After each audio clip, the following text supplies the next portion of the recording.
Masarap din pala yung sinigang na ipagsama mo yung karne ng baboy at manok. Magpainit na rin ako ng mantika sa kawali at igisa ko na yung bawang.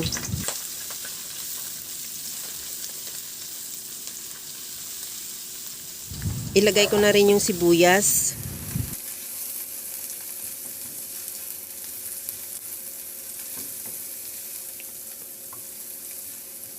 Isunod ko na rin yung kamatis.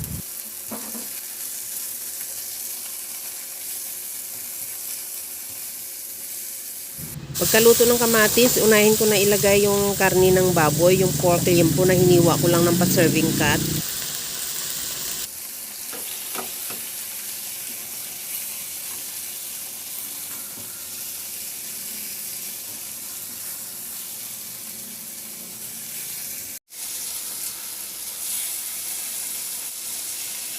Okay na tong pork limpo, isunod ko na rin ilagay yung manok. Bali kalahating kilong manok din yan, 2 hita. Na hiniwa ko lang din ng pa-serving cut. Ihalo lang hanggang sa mag-iba na rin yung kulay.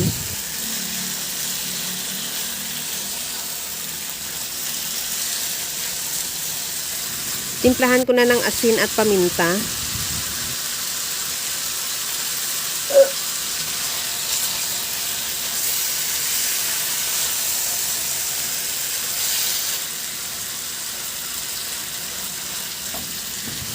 Takpan ko muna para lang magisa lang mabuti o maglabas lang yung tubig ng manok at the same time medyo maglabas na rin yung mantika ng pork limpo.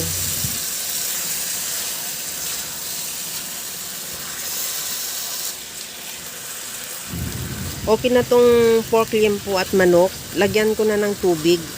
Nakadepende yung dami ng tubig sa dami ng karne mo at sa dami ng sabaw na gusto mo.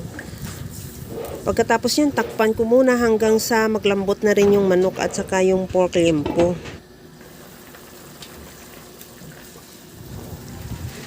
Pagkalambot ng ating karne, ilagay ko na yung tamarind powder. Ilagay ko na rin yung gulay, sitaw, siling green, talong at saka labanus. At takpan ko hanggang sa maluto lang din yung gulay. Okay na tong ating gulay. Tikman ko na rin kung okay na yung sabaw niya. Magtimpla ako ng liquid seasoning. Kahit anong seasoning available sa'yo, pwede. Ilagay ko na yung kangkong. At kunting halo lang yan hanggang sa maluto lang din yung kangkong at ready to serve na yung ating napakasarap na sinigang na manok with pork limpo. Kaya mga kalasa, kung nagustuhan mo yung ating video, please like na lang at pakishare na rin sa inyong mga friends. At kung bago ka pa lang sa aking channel, subscribe na at i-click mo na rin ang bell button para sa mga notification. Okay na to. Hanggang sa muli mga kalasa. Thank you for watching. Bye-bye.